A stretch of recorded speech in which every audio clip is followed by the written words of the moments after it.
नमस्कार दोस्तों, जय हिंद जय भारत। मैं हूं CL Saini, CDRK Saini BEd classes में आप सभी का हार्दिक स्वागत है, अभिनंदन है।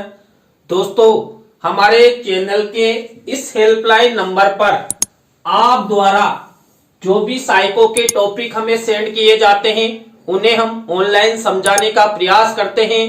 दोस्तों, आज की लाइव क्लास के अंतर्गत हम लर्निंग फीचर्स यानी कि अधिगम की विशेषताएं, इस टॉपिक के बारे में हम आपसे चर्चा करेंगे। और यह टॉपिक राजस्थान विश्वविद्यालय से हमारे एक प्रशिक्षणार्थी ने हमें सेंड किया है। तो दोस्तों, आप सब बने रहें हमारे साथ, हमारे इस चैनल के साथ। और दोस्तों, यदि आप हमारे इस चैनल पर पहली बार आए हैं तो हमारे इस चैनल को सब्सक्राइब करें और पास ही बने बेल आइकन के बटन को जरूर दबावें, जिससे हमारे द्वारा जब भी कोई न्यू लाइव क्लास चलाई जाती है या वीडियो अपलोड किया जाता है तो उनके नोटिफिकेशन आपको मिल सके और आप अच्छा अधिगम करते हुए परीक्षा की अच्छी तैयारी कर सको। दोस्तों, यहाँ पर अधिगम की विशेषताओं में पहली विशेषता है अधिगम जीवन पर्यंत चलने वाली प्रक्रिया है। दोस्तों, जो अधिगम होता है ये जीवन पर्यंत यानी कि आजीवन चलने वाली प्रक्रिया है। जब बालक का जन्म होता है और जब वो विभिन्न अवस्थाओं से गुजरता हुआ जब वृद्धावस्था में पहुंचता है और मृत्यु शैया से पूर्व तक व्यक्ति अपने जीवन में अधिगम करता रहता है। तो दोस्तों, यह पहली विशेषता हुई। इसी तरह अधिगम की दूसरी विशेषता है अधिगम निरंतर एवं सतत रूप से चलने वाली प्रक्रिया है। दोस्तों, जो अधिगम होता है ये लगातार चलता रहता है। दोस्तों, जब हम उठने से लेकर सोने तक के समय के बीच में हम जो भी अपने पैर उठाते हैं या वस्तुओं को देखते हैं या वस्तुओं के बारे में खोज करते हैं, उनकी विशेषताओं के बारे में ज्ञान प्राप्त करते हैं, तो वही हमारा अधिगम होता है। और हम उस अधिगम को सतत यानी कि लगातार अभ्यास के द्वारा प्राप्त करते रहते हैं। इसलिए यहाँ पर अधिगम की ये विशेषता मानी गई है कि अधिगम सतत रूप से चलने वाली प्रक्रिया है। इसके बाद अधिगम अनुभवों का संगठन है। दोस्तों, यहाँ पर अधिगम के माध्यम से हम कई प्रकार के अनुभव अपने जीवन में संग्रहित करते हैं और उन्हीं अनुभवों के आधार पर दोस्तों हम अपने जीवन की कामना करते हैं, अपने जीवन के लक्ष्यों उद्देश्यों को पूरा करते हैं। तो दोस्तों, हमारे जीवन में जो हम अधिगम करते हैं विभिन्न विभिन्न क्षेत्रों के, तो उन सबका एक संगठन बन जाता है। इसलिए यहाँ पर अधिगम को विभिन्न प्रकार के अनुभवों का संगठन माना गया है। इसी तरह दोस्तों, नेक्स्ट विशेषता है अधिगम परिवर्तन है। दोस्तों, हमारा जो पूर्व ज्ञान है उस पूर्व ज्ञान में नवीन ज्ञान मिलने के बाद हमारा ज्ञान और अधिक सशक्त हो जाता है। हमने जो पूर्व में सीखा है वो ज्ञान हमारा आगे जाकर सशक्त यानी कि सही दिशा में चले जाता है। दोस्तों, हम साइकिल चलाना सीखते हैं और साइकिल चलाने के बाद जब हमें साइकिल चलाना अच्छी तरह आ जाता है तो हमें बाइक भी चला लेते हैं और बाइक चलाने के बाद हम 4 व्हीलर भी चला लेते हैं। तो इस तरह हमारा जो अधिगम होता है ये परिवर्तनशील होता है दोस्तों, यानी कि पूर्व व्यवहार में परिवर्तन करके नवीन व्यवहार हम अपने जीवन में ढालते रहते हैं। इसके बाद दोस्तों, नेक्स्ट विशेषता है सीखना विकास है जो कभी समाप्त नहीं होता है। दोस्तों, अधिगम की विशेषताओं में सबसे महत्वपूर्ण यही है कि अधिगम विकास है।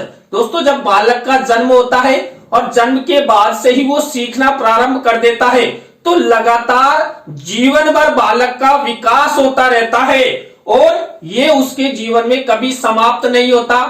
जब वो मृत्यु शैया पर चला जाएगा तब उसका विकास खत्म होगा। तो यहाँ पर विकास आजीवन चलता रहता है और बालक अधिगम करता रहता है। इसके बाद नेक्स्ट विशेषता है अधिगम एक उद्देश्यपूर्ण प्रक्रिया है। दोस्तों, हमारे जीवन में कई प्रकार के उद्देश्य होते हैं, उन उद्देश्यों की प्राप्ति हम अधिगम के द्वारा ही पूरा करते हैं। दोस्तों, मैंने आपको बता दिया है कि अधिगम को हम सीखना भी कहते हैं।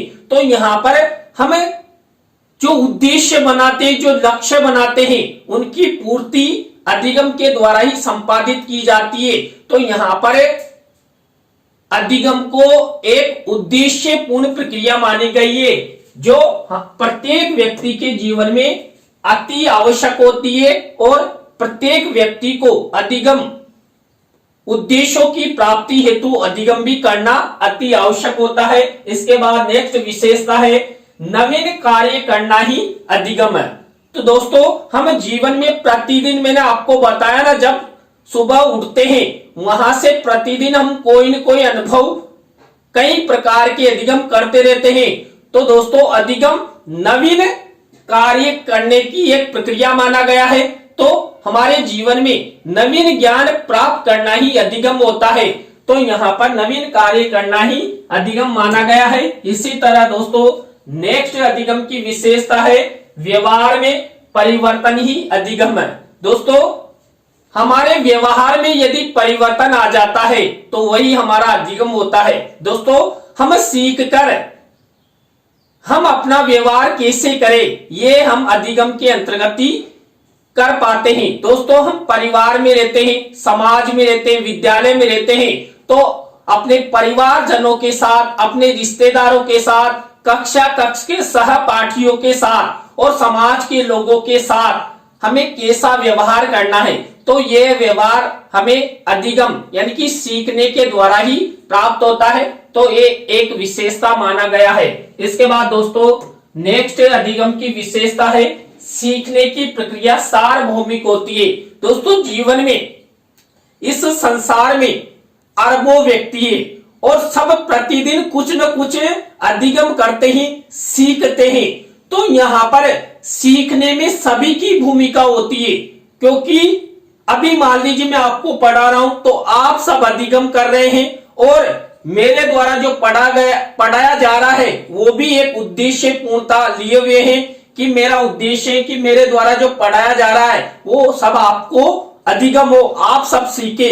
तो यहाँ पर अधिगम की जो प्रक्रिया होती है ये सार्वभौमिक होती है, सभी की भूमिका इसमें निहित होती है और तभी जाकर हम अपने जीवन के लक्ष्यों को, उद्देश्यों को पूर्ण कर पाते हैं। इसी तरह दोस्तों नेक्स्ट विशेषता है अधिगम विकास होता है, जो जन्म से लेकर मृत्यु पर्यंत तक चलता रहता है। दोस्तों मैंने पहले ही बता दिया, जो अधिगम होता है ये विकास होता है और आजीवन चलता रहता है, जो बालक के जन्म से ही शुरू हो जाता है और मृत्यु पर्यंत तक बालक अधिगम यानी कि सीखता रहता है। दोस्तों सबसे पहले वो अपने माता पिता के सानिध्य में अधिगम करता है, उसके बाद वो घर से बाहर निकलता है तो अपने पड़ोसियों, अपने समाज के लोगों, और जब वो विद्यालय में पढ़ने के लिए जाता है तो वहां पर विद्यालय के सानिध्य में, शिक्षकों के सानिध्य में अधिगम करता है,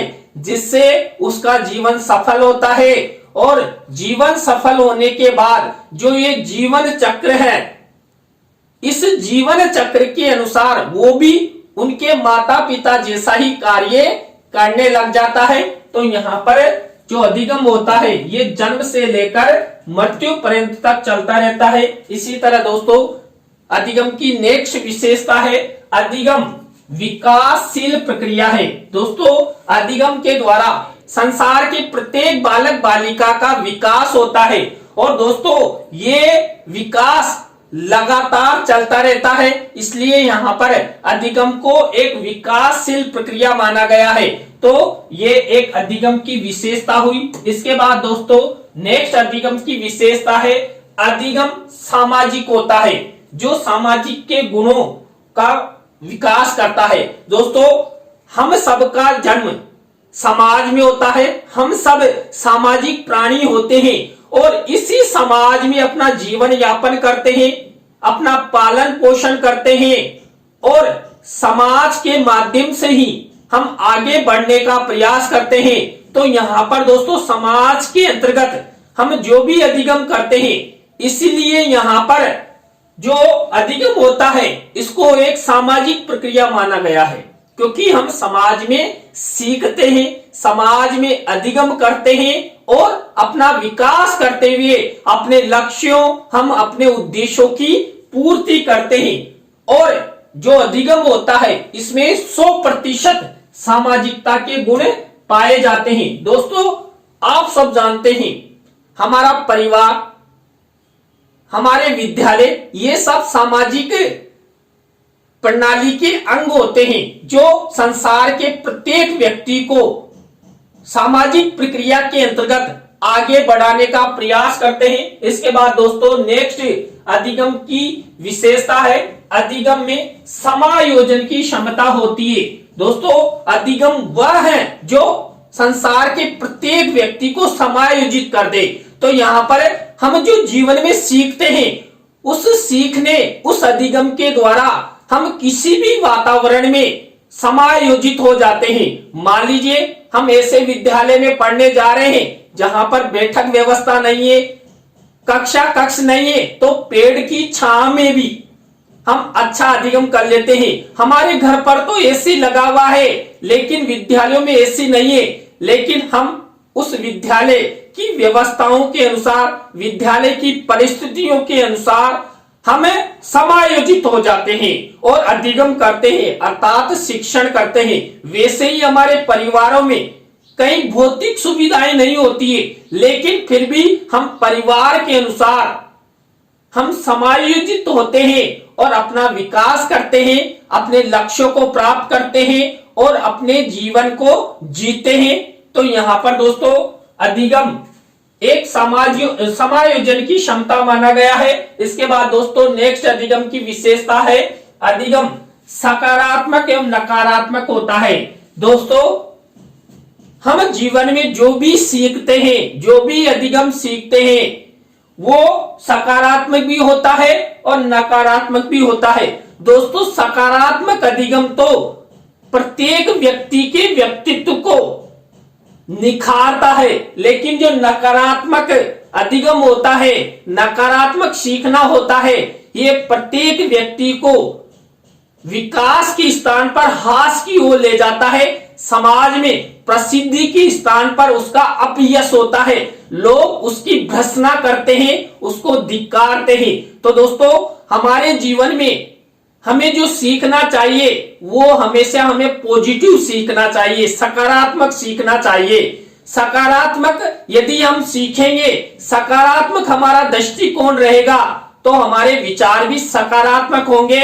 इसलिए यहाँ पर अधिगम दोनों ही प्रकार से होता है, लेकिन हमें अपने जीवन में सकारात्मक अधिगम करना है जिससे हम सबका, हमारे राज्य और राष्ट्र का अच्छे से विकास हो सके। दोस्तों इसके बाद नेक्स्ट अधिगम की विशेषता है, अधिगम वातावरण की उपज है। दोस्तों हमें जैसा वातावरण मिलता है उसके अनुसार ही हम अनुकूलित हो जाते हैं और हम अधिगम करते हैं, सीखते हैं। अब दोस्तों यहाँ पर जैसा वातावरण हमें मिलेगा वैसा ही हम अधिगम करेंगे। दोस्तों जेपी वाटसन ने कहा है कि आप मुझे कोई सा भी बच्चा दे दो, उसे मैं डॉक्टर, इंजीनियर, शिक्षक या चोर बना सकता हूं। वो क्यों? उन्होंने इसलिए कहा कि वातावरण के अनुसार मानव अधिगम करता है। तो देखिए मैं इसको अच्छे वातावरण में रखूंगा तो ये अच्छा शिक्षक बन सकता है, अच्छा डॉक्टर बन सकता है, अच्छा इंजीनियर बन सकता है।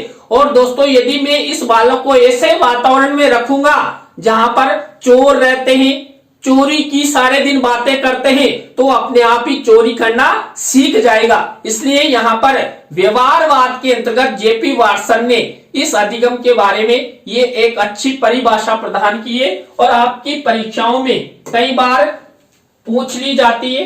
तो यहाँ पर दोस्तों नेक्स्ट अधिगम की विशेषता है, अधिगम की प्रक्रिया विवेकपूर्ण होती है।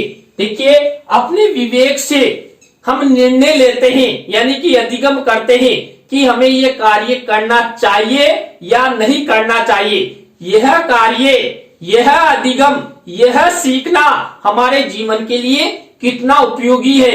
यदि यह सीखना, यह अधिगम हमारे जीवन के लिए उपयोगी है तो हम उसे ग्रहण कर लेते हैं, उसके बारे में जानते हैं, पहचानते हैं, समझ विकसित करते हैं। तो दोस्तों यहाँ पर अधिगम को एक विवेकपूर्ण प्रक्रिया माना गया है। और दोस्तों जिस बालक बालिका में अच्छा अधिगम हो जाता है उसका विवेक भी अच्छा होता है, वो अपने विवेक के द्वारा अच्छे अच्छे सकारात्मक निर्णय लेता है, अपने परिवार का, अपने राज्य और राष्ट्र का विकास करने का प्रयास करता है।